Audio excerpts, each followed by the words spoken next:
Biz operatsiya qilganmiz bu kishini. 1 oy bo'lyapti. Burun qiyshig'i to'g'rilandi bu kishida. Pastki chig'anoqlar o'sha lazer yordamida konxoplastika operatsiyamiz bor. Shu operatsiyani qilingan. Mana hozir bemorni o'zlaringiz ham bir aytib bir nima qilib bersangiz. Men shu burun nimasi bilan kelgan edim. Oldin rosa qiynalardim, burnim bitib, qiyshiq edi, keyin gaymarit, aksirish. Mana Xudoga shukr doktor tuzatdilar meni. Ilohim yuzga kirsinlar. Ana hozir 1 oydan beri ancha yaxshiman, nafas olishim yaxshi. Endi yaxshiman. Endi doktorlarga nima deyman, rahmat deyman. Necha yildan beri shunaqa muammo bor hojam sizda? Men 10 yildan beri shunaqa kasallik bilan yurardim. Hozir mana Xudoga shukr ancha yaxshi bo'lib ketdim. Katarakta bu ko'r bo'lib qolish emas. Aslida undan qutulish mumkin. Ko'pchilik katarakta deganda darrov qo'rqadi. Operatsiya xavfli, kech bo'lib qolgan, ko'rmay qolaman deb o'ylashi mumkin. Eng katta xato esa kechikish.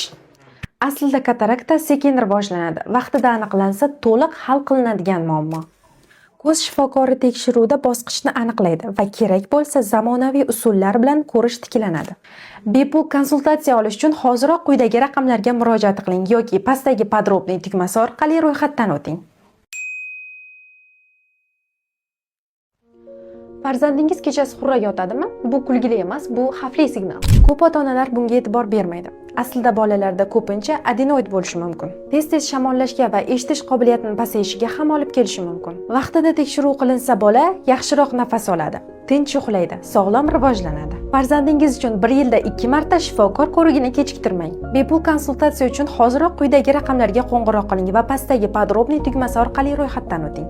Bu kasallik vaqtida davolanmaganligi sabab yiliga minglab insonlar hayotdan erta ko'z yumadi. Gaymarit bu oddiy shamollash emas. Bu burun atrofidagi bo'shliqlarning yallig'lanishi bo'lib, doimiy bosh og'rig'i, yuz va peshonada bosim, burun bitishi va yiringli ajralmalari hamda hid bilishning yo'qolishi kabi alomatlar bilan namoyon bo'ladi. Ko'pchilik esa bu kasallikni shunchaki tumov deb o'ylab, o'zi uy sharoitida davolashga urinib ko'radi. Lekin davolanmagan gaymarit miya, ko'z va qon tomirlariga jiddiy asoratlar berishi mumkin. Muammo chuqurlashadi. Kasallik surunkali holatga o'tsa, doimiy holsizlik, uyqusizlik va ish unumdorligining pasayishiga olib keladi. Bugun esa gaymaritni og'riqsiz, zamonaviy hamda samarali usullar bilan davolash mumkin. Agar siz ham tez-tez burun bitishi va bosh og'rig'idan aziyat chekayotgan bo'lsangiz, buni e'tiborsiz qoldirmang. Gaymarit kasalligi Moderna klinikasida tajribali lor shifokori tomonidan davolanadi. Batafsil ma'lumot olish uchun quyidagi raqamlarga qo'ng'iroq qiling. Sog'lom hayotni Moderna bilan boshlang. Sizning farzandingiz tishini tez-tez g'ichirlatyaptimi? Yoki qorinda tez-tez og'riq paydo bo'lyapti. Assalomu alaykum.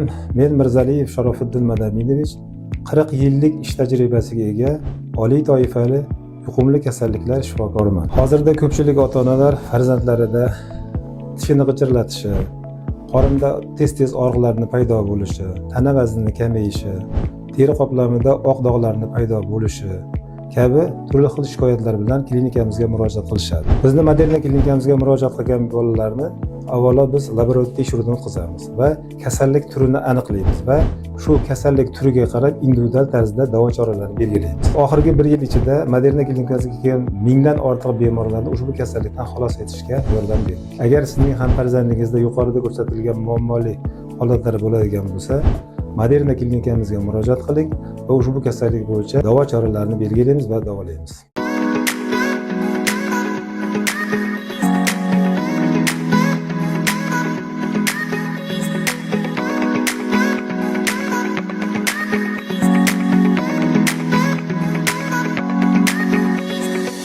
Sizning ham tishlaringiz tuni bilan og'rib, uyqu bermayaptimi? Tish og'rig'i sababsiz bo'lmaydi. Bu karies, yallig'lanish va ildiz muammosining belgisi bo'lishi mumkin. Ko'pchilik og'riq qoldiruvchi bilan vaqtincha tinchlanadi, lekin og'riq o'tadi, muammo esa qoladi. Bugun stomatologiya og'riqsiz, tez va xavfsiz yechimlarni taklif etadi. Agar siz ham tish og'rig'idan charchagan bo'lsangiz, davolanishni kechiktirmang. Tish davolash muolajalari Moderna klinikasida tajribali shifokorlar tomonidan amalga oshiriladi. Sog'lom hayot sog'lom tishlardan boshlanadi. Agar siz ham burningizdan emas, og'zingizdan nafas olayotgan bo'lsangiz, bu video aynan siz uchun. Ko'pchilik buni oddiy shamollash deb o'ylaydi, lekin doimo burun bitib yurishi bu ichki muammoning belgisi bo'lishi mumkin. Doimiy burun bitishi charchoqni kuchaytiradi, uyquni buzadi va bosh og'rig'iga olib keladi. Lor shifokori ko'rigida sabab aniqlanadi. Muammo ko'p holatlarda tez va xavfsiz hal qilinadi. Nafasingizni tekshirtirmoqchimisiz? Unda bepul konsultatsiya uchun quyidagi raqamlarga murojaat qiling yoki podrobniy tugmasi orqali ro'yxatdan o'ting. Bel og'rig'i sizni qiynayaptimi? Agar og'riq oyog'ingizga urayotgan bo'lsa, o'tirish yoki yurishga qiynalayotgan bo'lsangiz, shifokor ko'rigidan o'tish vaqti keldi. Moderna ko'p tarmoqli xususiy klinikasida shu kabi ko'plab og'riqlar bilan kelgan bemorlar kerak bo'lsa, bir kunda og'riqdan xalos bo'lishmoqda.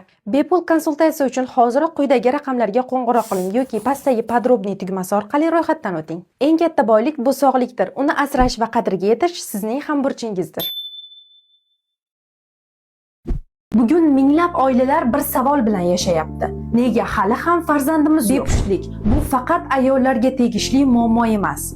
Bu kasallik ham ayollarda, ham erkaklar organizmida uchraydi. Sababi esa turli xil bo'lishi mumkin. Gormonal buzilishlar, yallig'lanish va infeksiyalar, stress va asabiylik, noto'g'ri ovqatlanish, o'z vaqtida e'tibor berilmagan va davolanmagan kasalliklar sabab bo'lishi mumkin. Eng achinarlisi esa ko'pchilik yillar davomida tekshiruvdan o'tmasdan umidini uzib keladi. Vaqt o'tgani sari bepushtlik murakkablashib boradi, lekin bu hukm emas. Bugungi tibbiyotda bu muammoning aniq tashxisi va samarali yechimi bor. To'g'ri tekshiruv, zamonaviy davolash hamda tajribali shifokorlar orzu qilingan natijaga olib kelishga yordam berishadi. Agar siz ham ota-ona bo'lish orzusida bo'lsangiz, tekshiruvni kechiktirmang. Bepushtlik kasalligi Moderna klinikasida zamonaviy usullar hamda tajribali shifokorlar yordamida davolanadi. Ota-ona bo'lish orzuyingizga Moderna klinikasi bilan erishing.